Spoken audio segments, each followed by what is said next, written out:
Good morning. I would just like to wish a happy Father's Day to all the fathers here.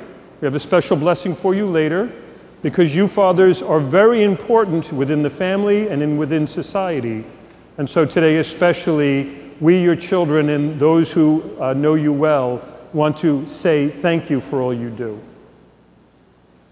If you recall last week, we began with a whole new thing, the awesomeness of God, discussing God who's really awesome.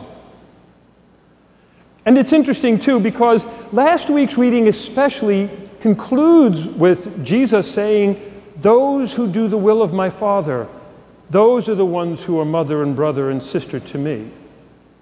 That intimacy that God wants with his people, this awesome God, this wonderful, powerful, omniscient, omnipotent God wants to have a familial relationship with each and every one of us. An intimate, close, dynamic relationship.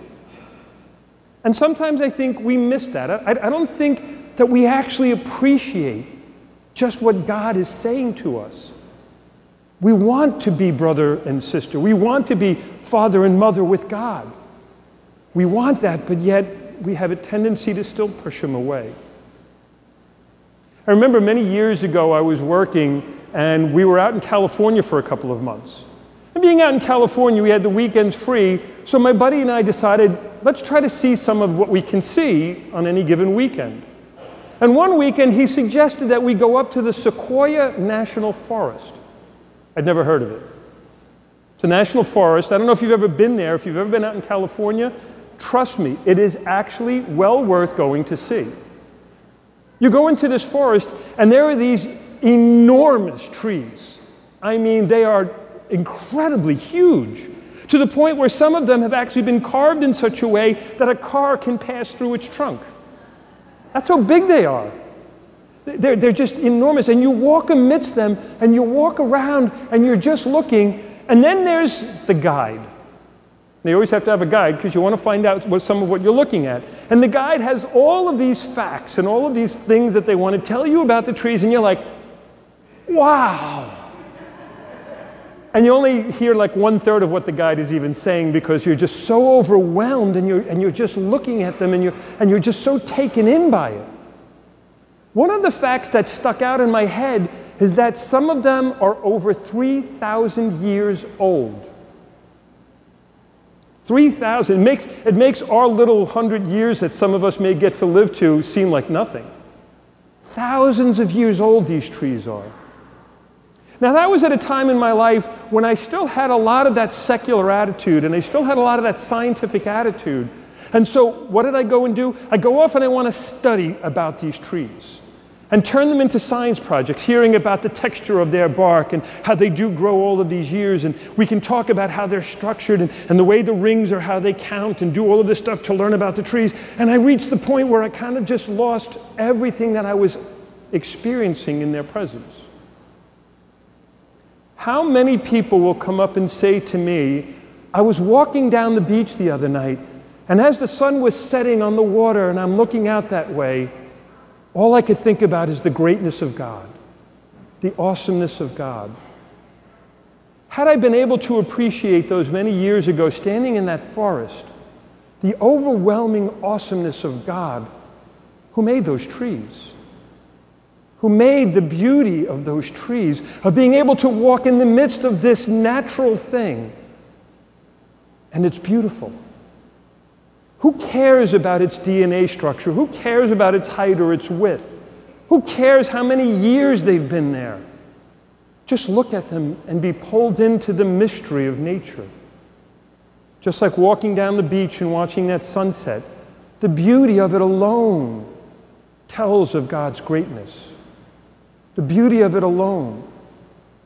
You know, a lot of times in our Gospels, there's Jesus using examples of nature. A lot of times he's giving us images of things that happen in nature. Now, it's interesting because today he talks about how there's just this seed.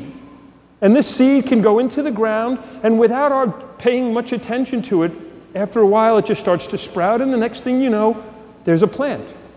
Whatever that plant. Now that's my kind of farming. I just want to put it out there and let God do all the work. You know, Father Jacob likes to water them and to care for them and make sure the ground is properly cultivated and all that other stuff, which yields a better fruit, and I understand all of that. But I was born with a brown thumb. I'm just not one of those people. But here's the thing. The seed goes into the ground. What Jesus is doing here is he's talking about how there is this thing that happens by the grace of God. That it's ordained by God. That we're able to eat and we're able to see the beauty and we're able to do all this because of the greatness of God who put it there. And even with all we know about farming and even with all we know about the DNA and the genetic things that we can do with them and all of this stuff, we still can't replicate the greatness of that created seed that on its own, without anything else, can yield such beauty, going from that tiny seed to a mustard tree. Going from that tiny seed to a plant of tomatoes, or to some plant that might have cucumbers or other types of fruits that we can eat.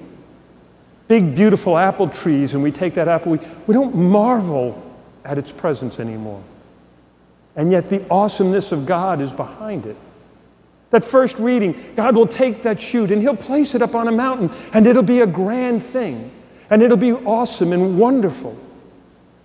The awesomeness of God sometimes eludes us.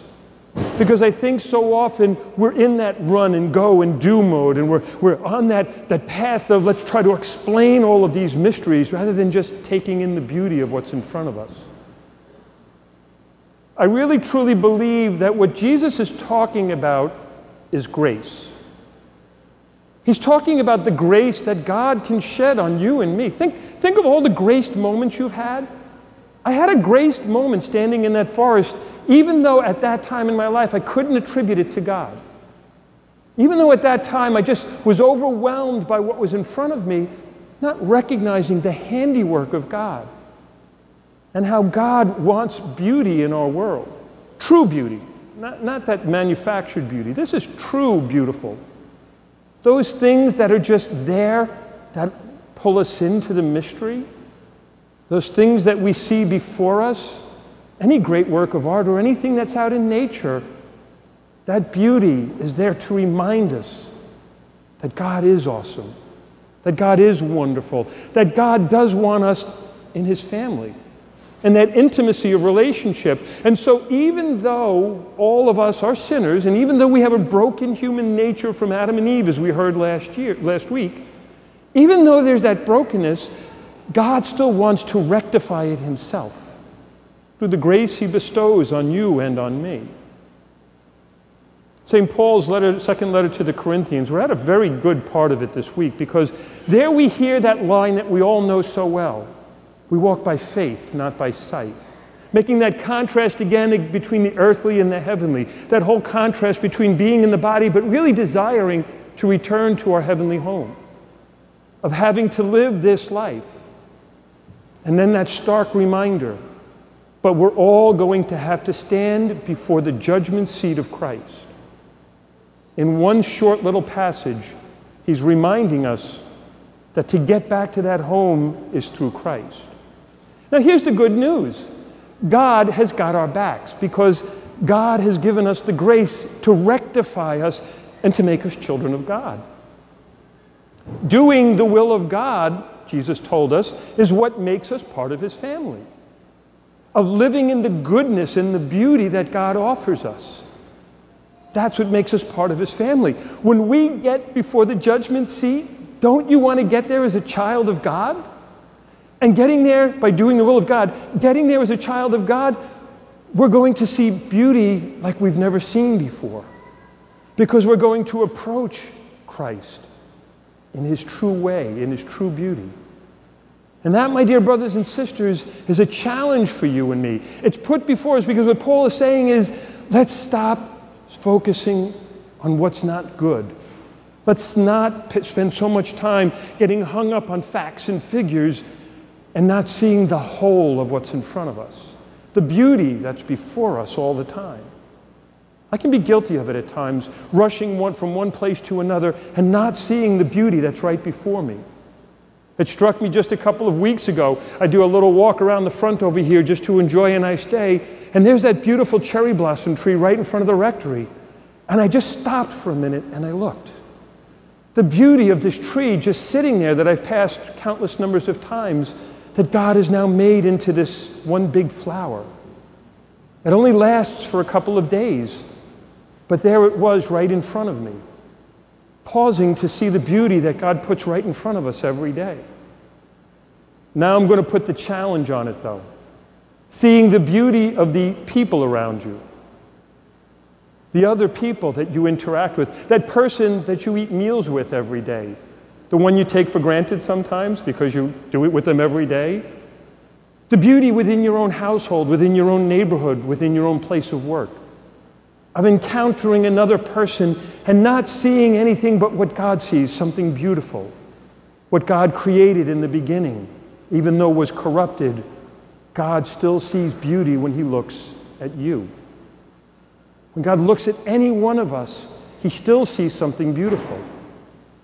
And he's working through his grace to make that beauty ever more perfect, ever more wonderful. And that's how awesome our God is. He wants you to be beautiful. Look at one another the way he looks at each one of us. That's a real challenge. Because when we start to do that, that's when we start to recognize the awesomeness of God, the creativity of God. God created you and made you beautiful. And he wants that beauty to ever grow more and more. The awesomeness of God is just that. When we can walk by faith and not by sight, that's when we'll truly see what's beautiful in this world. That's when we'll be able to walk into a natural place and look around and just see the awesomeness of God. That's when we'll be able to go through our communities and look around at some of the beauty that's right there in front of us and see the awesomeness of God. That's when we'll be able to walk into our homes and look at one another and see something beautiful, something wonderful. And that's when we'll come encounter with that awesomeness of God. Take nothing for granted and wait. Don't wait for a better day. Every day that God gives us on this earth, let's walk by faith, not by sight. Let's see with the heart, not with the eyes. Let's do what God does every day. He sees beauty, and he sees it in you. See it in one another. Take nothing for granted, for when God is there, God is awesome, and every moment is a good moment, a great moment when God is present. And God wants to be your father, your mother, your brother, your sister. He is with you all the time. God love you.